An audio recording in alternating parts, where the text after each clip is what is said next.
রাজ্যের রাজনৈতিক পালাবদলের পর অবশেষে দীর্ঘ 7 বছর ধরে জবরদখল হয়ে থাকা নিজের বাড়ির দখল ফিরে পেলেন এক বিজেপি নেতা। উত্তর দিনাজপুর জেলার ইসলামপুর পুরসভার 1 নম্বর ওয়ার্ডের আমবাগান এলাকার এই ঘটনাকে কেন্দ্র করে রবিবার ব্যাপক চাঞ্চল্য ছড়ায়। বিজেপি নেতা নেপাল দত্তের অভিযোগ, 7 বছর আগে তৃণমূল নেতা সঞ্জয় দত্ত জোরপূর্বক শাকিল আহমেদ নামে এক ব্যক্তিকে তার বাড়িতে বসিয়ে দেন। তৎকালীন তৃণমূল সরকারের আমলে পুলিশ প্রশাসনের দ্বারস্থ হয়েও তিনি কোনো সাহায্য পাননি। রবিবার দলীয় কর্মী ও স্থানীয় বাসিন্দাদের নিয়ে নেপালবাবু ওই বাড়িতে পৌঁছালে জনরোষের মুখে বাড়ি ছাড়তে বাধ্য হন শাকিল আহমেদ। যদিও শাকিল আহমেদ ও তৃণমূল নেতা সঞ্জয় দত্তের পাল্টা দাবি, নেপাল দত্তের কাছে টাকা পাওনা থাকার কারণেই ওই বাড়িতে বসবাস করেছিলেন শাকিল। তবে সমস্ত বিতর্ক উড়িয়ে দীর্ঘ 7 বছর পর নিজের বাড়ির চাবি হাতে পেলেন বিজেপি নেতা। 7 বছর পর জবরদখল মুক্ত বাড়ি, নিজের ঘরের দখল ফিরে পেলেন বিজেপি নেতা। রাজ্যের রাজনৈতিক পালাবদলের পর অবশেষে দীর্ঘ 7 বছর ধরে জবরদখল হয়ে থাকা নিজের বাড়ির দখল ফিরে পেলেন এক বিজেপি নেতা। উত্তর দিনাজপুর জেলার ইসলামপুর পৌরসভার 1 নম্বর ওয়ার্ডের আমবাগান এলাকার এই ঘটনাকে কেন্দ্র করে রবিবার ব্যাপক চাঞ্চল্য ছড়ায়।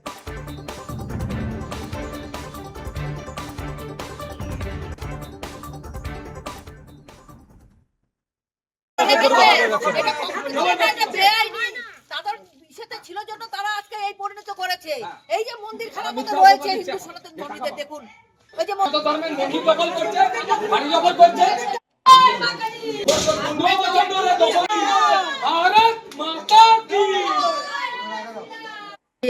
এমডি এখানে ঢুকিয়েছে জবরদখল করে। তারা আমাদের এখানে মায়ের মনসা মন্দির, মা কালীর মন্দির রয়েছে, হ্যাঁ, তারা না পুজো দিতে পারছে না কিছু করতে পারছে। আজকে আমরা সবাই মিলে, সনাতন ধর্মীরা সবাই মিলে আজকে আমরা আমাদের নিজেদের বাড়ি আমরা দখল করে তাদের হাতে আমরা উঠিয়ে দিই।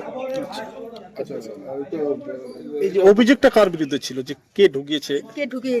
ওই যে হচ্ছে সঞ্জয় দত্ত আর 1 নম্বর ওয়ার্ড কাউন্সিলর প্রতিনিধি। আপনি নাকি বাড়ি দখল করে রাখিনি দাদা।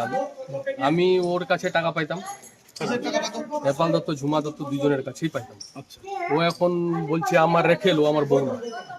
কিন্তু এই বাড়িতেই ঝুমা ছিল, ও ছিল, দুজনে থাকতো এই বাড়িতে। ঝুমা যে আমাদের বাড়ি থেকে টাকা নিয়ে আসছিল, ঝুমা যে টাকাটা আমাদের বাড়িতে নিয়ে আসছে, আমার বউকে অনেক রকম বিবেচনা দিয়ে টাকা নিয়ে আসছে।